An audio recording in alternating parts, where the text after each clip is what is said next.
She entered the courtroom expecting justice, but instead, she was humiliated in front of everyone. The very people sworn to protect the law turned against her, using their power to silence and degrade her. What happened in those few minutes didn't just shatter her dignity. It revealed how deeply racism can poison the system itself. But this wasn't the end of her story. Years later, she walked back into that same courtroom, not as a victim, but in a seat no one ever imagined she'd hold. How did she get there, and what happened next that left everyone stunned? If this story moved you, share it. And don't forget to subscribe for more true stories that reveal the realities too many still try to ignore. Before that day in court, she lived a life many would recognize. Ordinary, hard-working, and quietly determined to make a difference. She grew up in a modest neighborhood, the kind where neighbors borrowed sugar, where church on Sundays was a ritual, and where dreams often felt bigger than the streets themselves. Education was her escape, and she pursued it with relentless drive, believing that if she worked hard enough, she could rise above the barriers stacked against her. But the weight of those barriers was real.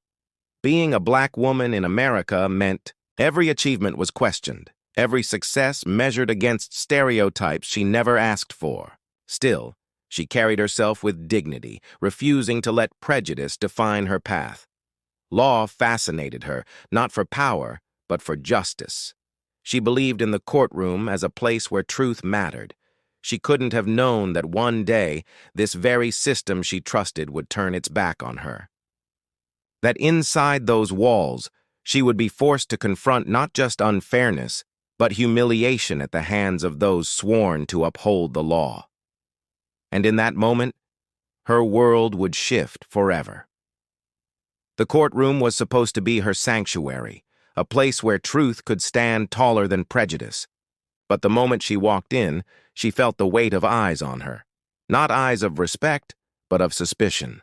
She wasn't a criminal. She wasn't even on trial. She was there to speak, to defend herself against a petty citation blown out of proportion. Yet from the way the officers looked at her, she might as well have been guilty before saying a word. The hearing began, but fairness never entered the room. Each time she tried to explain herself, the officers interrupted, their voices louder, sharper, dripping with the arrogance of power.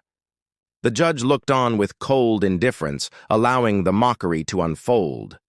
And then came the moment that seared itself into her memory. A uniformed officer, impatient and hostile, struck her.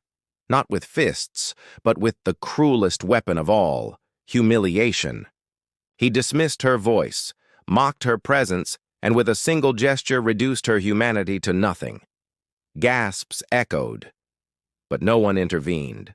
Not the judge, not the attorneys, not even those who claimed to uphold the law. It was a silence louder than any words, a silence that told her she was on her own. For the first time in her life, she realized how fragile justice was when filtered through prejudice. She left that courtroom not just wounded, but ignited. The humiliation was unbearable, but the injustice was worse. And yet, deep inside, a seed of determination began to grow. She would not let that day be the end of her story. The road ahead wasn't easy. Friends told her to let it go, to move on, to avoid making herself a target again. But how could she? How could she forget the sting of being silenced in a place meant for truth? That courtroom became a symbol of everything she wanted to change. If the system could turn against her so easily, how many others had it already crushed? She buried herself in her studies, driven by anger, yes, but also by a fierce sense of purpose. Every late night reading case law, every exam, every paper was fueled by the memory of that day. Each time exhaustion whispered, she heard again the echo of laughter in that courtroom, the sharpness of voices trying to erase her dignity, and each time she pushed harder. Years passed, and slowly the pieces came together.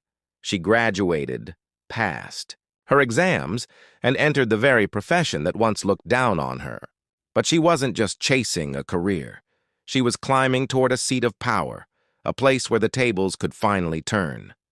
What no one in that courtroom could have imagined on the day they tried to break her was that one day she would return, not as a defendant, not as a silenced voice, but as a judge. And when she did, the silence in the room would not come from dismissal. It would come from shock. The day she walked back into that courtroom as a judge, the air felt different, thick with a silence that carried both disbelief and unspoken reckoning. Faces turned, whispers spread, and among them were the very officers who once dismissed her, the same courtroom staff who had stood by while she was humiliated. Now the gavel was in her hand. She looked out at the room and saw not just defendants and lawyers, but ghosts of the past.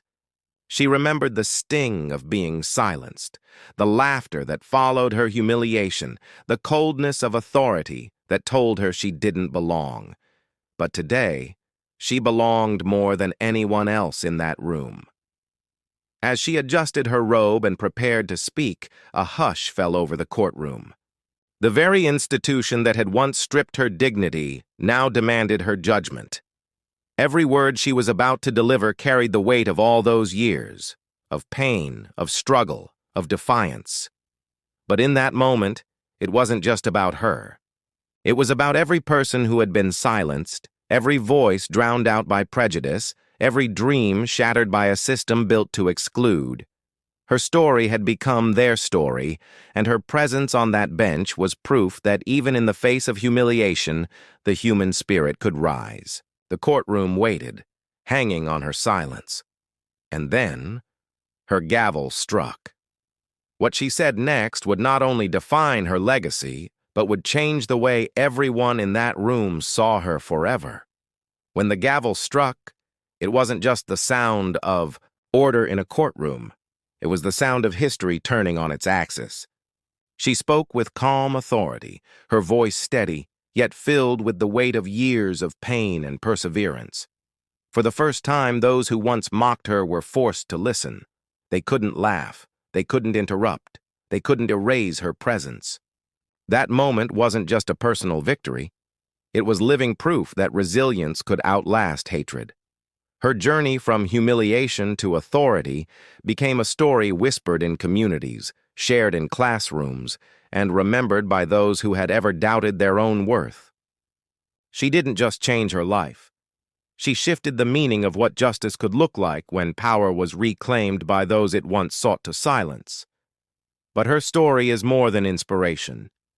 It is a reminder that for every person who makes it back to the courtroom with a gavel in hand, there are countless others whose voices are still drowned out. For every victory like hers, there are still thousands of battles being fought in silence. The question we're left with isn't just about her triumph. It's about us. How many more people must be humiliated before we demand a system where dignity cannot be stripped away by prejudice? How long before justice truly belongs to everyone? Because in the end, this isn't just her story, it's America's story. And the choice of how it ends is still ours to make. If this story moved you, share it. And don't forget to subscribe for more true stories that reveal the realities too many still try to ignore.